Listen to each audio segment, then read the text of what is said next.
Bienvenue chers téléspectateurs d'Afro Info DESA 43. Les chefs d'État et les gouvernements de la communauté de développement d'Afrique australe SADC réunis à Luanda en Angola ont approuvé le jeudi 17 août le déploiement de la mission de la SADC en RDC pour rétablir la paix et la sécurité dans l'est du pays. Dans son discours à l'ouverture du 43e sommet ordinaire de la SADC et avant de passer les flambeaux à son homologue congolais angolais, Félix Tshisekedi est revenu sur la détérioration de la situation humanitaire dans l'est du pays suite à l'activisme des rebelles du 1-23 soutenu par le Rwanda. Il souhaite que la force de la SADC apporte au FRDC le même soutien apporté aux forces qui appuient l'armée du Mozambique. La résurgence de la province du Nord Kivu du groupe terroriste du 1-23 soutenu par le Rwanda a engendré des graves violations des droits de l'homme et du droit international humanitaire. Le peuple congolais garde tout de même cet espoir et cette confiance à la capacité de ses forces armées de la RDC à venir à bout de l'ennemi, tout en s'enorgueillissant à l'appui annoncé de la SADC, mission de la SADC en RD Congo qu'elle souhaite est tout aussi déterminant et efficace que le soutien apporté par la SAMIM aux forces armées et de défense du Mozambique, a déclaré Félix Antoine Tshisekedi Geingob, président de la République de Namibie et président de l'organe de la SADC chargé de la coopération en matière de politique, défense et sécurité, est au cœur de la formalisation de l'envoi de la force de la SADC en RDC. Si les chefs de l'État et du gouvernement ont approuvé cet envoi, pour l'instant, la date précise du déploiement n'est toujours pas connue. Comprenons bien, la SADC est une organisation à laquelle la RDC est membre. Elle ne va dépendre que du code de la République démocratique du Congo pour venir. Et évidemment, il faudrait organiser cette mise en œuvre. Il faut lever des moyens. Donc, vous comprenez qu'on est encore loin du compte. La SADC n'a pas une date précise.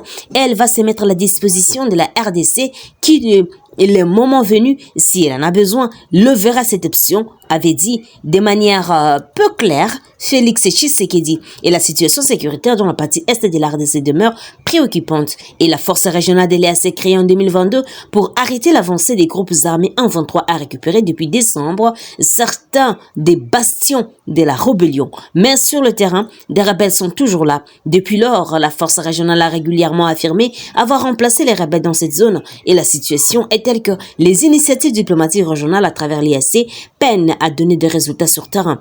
Ainsi, Kinshasa s'est résolu de tourner vers la SADC et jusqu'ici, la date du déploiement de ces troupes à l'est de la RDC n'est toujours pas connue, même après le 43e sommet soutenu à Luanda en Angola, écrit actualité.cd. Les symptômes d'un quoi de neuf à Bunagana, Masisi et Rutshuru, rien de spécial, rien ne bouge, rien à se mettre sous la dent, donc rien à signaler, bref, c'est les statu quo. Il n'y a par conséquent pas de quoi s'alarmer outre mesure. En tout cas, pas matière à urgence. Juste des services minimums fait du refrain aussi imprécatoire qu'incantatoire contre les 1-23 et le Rwanda. Les condamnations autant des principes que des circonstances qui ponctuent invariablement les rencontres entre plénipotentiaires et même des sommets des chefs d'État, les fameux processus de Luanda de Nairobi sont mangés à toutes les sauces dans les palais et les autres palaces lambrisés de Kinshasa, de Luanda, de Nairobi, d'Addis Abeba, de Washington et aussi de New York. Vie de Bunagana, Rutshuru et Masisi, ces beaux et généreux discours sonnent comme du blabla tant qu'ils ne sont pas suivis d'actions concrètes. Du reste, eu égard de nombre incalculable des sommets sur la crise à l'est de la RDC, les Congolais ne savent même pas à quel sommet se vouer. Tout se passe comme si la main noire, plutôt blanche, qui est derrière l'agression business, voici un quart de siècle, s'attelle à installer la guerre dans l'est de la RDC dans la catégorie des conflits routiniers. À travers le vaste monde, il est des guerres qui s'inscrivent dans la durée et finissent par faire partie du décor. Ainsi naissent des guerres banalisées et finalement oubliées. Si l'on y prend garde, Bunagana, Rutshuru et Masisi risquent de ressembler à des points chauds de la planète dont la communauté internationale parle juste pour se donner bonne conscience. Les conflits israélo-palestiniens est l'exemple type de ces crises dont on parle depuis au moins un demi-siècle sans faire droit à la partie lésée et qui est la Palestine, mais qui est de résolution depuis celle de 1967 consacrant la solution à 2 États sur le terrain. C'est l'Israël qui profite du statu quo en grignotant des ponts des territoires palestiniens.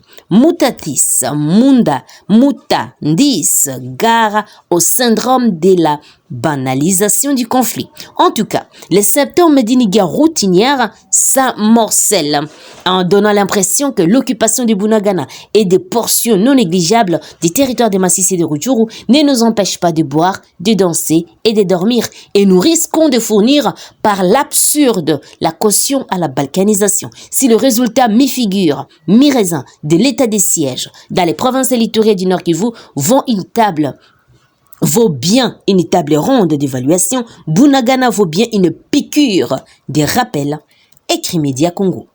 Autre nouvelle toujours dans cette édition pour l'Union pour la nation congolaise annonce la tenue d'un mini-congrès, c'est samedi 19 août 2023, pour fixer l'opinion sur son candidat à la présidentielle 2023. C'est en tout cas la résolution prise par les partis au cours d'une réunion présidée ce jeudi 17 août par le secrétaire général de cette formation politique, Billy Kambale, à l'attention des animateurs de structures membres du parti. Cette rencontre avec les chefs du corps du parti avait pour but d'étudier les modalités à ce mini-congrès au cours duquel les candidats de l'UNC à la présidentielle 2023 sera connu.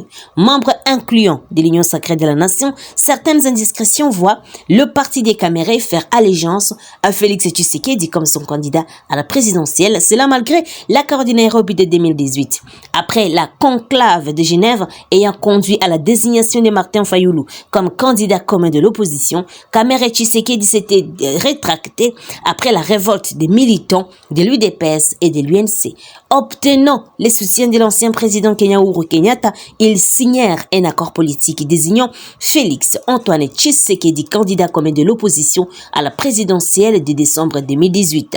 Je me désiste en faveur de Tshisekedi parce que c'est le ticket que toute la RDC attendait. Félix et moi, nous sommes comme des jumeaux. C'est pourquoi nous avons décidé d'unir nos forces pour faire avancer notre pays, avait déclaré Vital Kamerhe.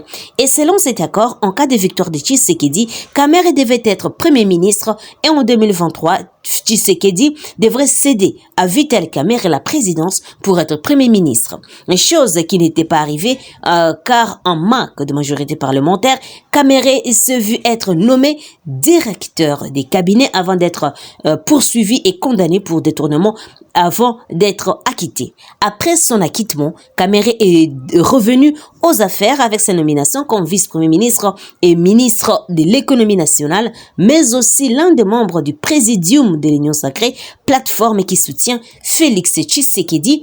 Avec un casier judiciaire entaché, Kamerhe peut désormais, d'après certains observateurs, oublier la magistrature suprême, car peu importe, Félix Tshisekedi est loin de renoncer à un deuxième mandat pour un autre candidat. Et ce mini-congrès ne fera que du surplace, car tout est déjà connu en avance, ajoutent les observateurs, mais écrit Info Direct. Plus de 2 mois après son arrestation, le procès de Salomon Idi Kalonda a été reporté au 18 septembre après une première audience. Le conseiller spécial de l'opposant Moïse Katumbi est accusé de trahison et de liens avec le rebelle du 123 et les autorités rwandaises, note Daniel Michombero. Un groupe de présumés kidnappeurs vient d'être appréhendé par les services spécialisés à Goma alors que la capitale du Nord Kivu fait face à une montée criante des cas d'enlèvement. Une bande de présumés kidnappeurs et de présumés auteurs du kidnapping vient d'être tombée dans les filets des services de sécurité. Et ces derniers ont été présentés à la presse ce jeudi 17 août au commissariat provincial de la police nationale congolaise. Et cette bande est accusée de faire partie des kidnappeurs qui sèment mort et désolation dans les chefs des paisibles citoyens. Le premier groupe arrêté par la police nationale congolaise est constitué de 5 jeunes qui montaient des scènes d'auto-kidnapping pour rançonner leurs proches. Et l'acteur principal de cette scène est Michel Mouchombois d'auto-enlèvement. Je ne savais pas sur quel pied danser vu la charge qui pesait sur moi. J'ai conçu l'idée de voir comment obtenir quelque chose auprès de ma famille et aujourd'hui on est là avec un grand regret. Nous ne savons plus comment faire aussi pour demander pardon. On a eu à recevoir en premier lieu un billet de 100 dollars américains. Maman avait déjà eu à déposer plainte au niveau du commissariat pour lancer l'alerte en disant que son fils était enlevé. C'est après que je su que mon frère était déjà arrêté et je me suis dit que ce n'était pas bon de rester dans l'ombre, a déclaré Michel Mouchombois, chef de la bande du groupe de personnes qui se cachent pour se faire passer pour les otages. Le deuxième groupe est celui des jeunes gens qui sont présumés auteurs du kidnapping en ville de Goma et ses environs. Ces derniers ont été appréhendés par les agents des renseignements militaires avec d'autres délinquants. Une dame victime de leur barbarie a témoigné avoir extorqué alors à 3 reprises par eux.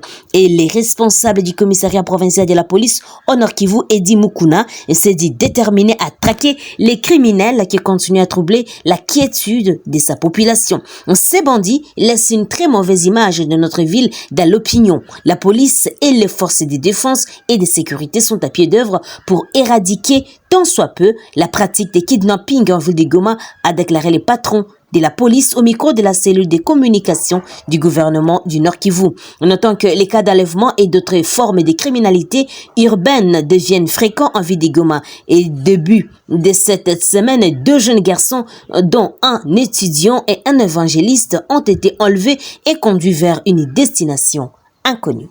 Au moins 17 civils ont été libérés le jeudi 17 août sur la route Maïsafi-Kainama en territoire de Beni dans l'est de la RDC. Selon l'armée congolaise, des civils avaient été enlevés par des islamistes de forces démocratiques et alliés dans cette partie du Nord Kivu. 17 otages libérés et 2 terroristes ADF-MTM capturés par les forces armées de la RDC lors de poursuites d'un groupe terroriste ADF auteur d'incendie le mercredi dernier d'une voiture et 3 motos de nos paisibles citoyens sur la route Maïsafi-Kainama.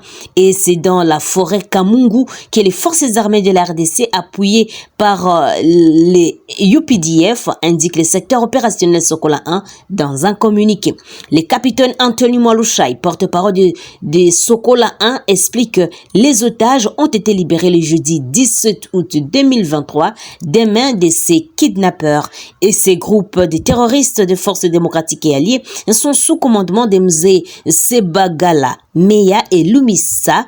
Leur traque est en cours dans cette partie du secteur opérationnel Sokola 1 Grand Nord, a-t-il fait savoir. Rappelons que l'armée congolaise en coalition avec les troupes ougandaises dans l'opération Ushuja ont réussi à libérer des dizaines de civils kidnappés par les ADF dans les territoires de Beni et de la province de l'Ituri. Depuis quelques semaines, un calme précaire relatif est observé dans la zone où des attaques des ADF contre les civils en sont sensiblement réduits. Chers téléspectateurs d'Afro Info des 43, c'est par ici que nous mettons un point final à notre émission. Merci à vous de nous avoir suivis. N'oubliez pas de vous abonner, d'aimer la page et de nous laisser un commentaire. Je suis Santi Chesenga, dans la province de la Tchopo, pour Afro Info des 43. Au revoir.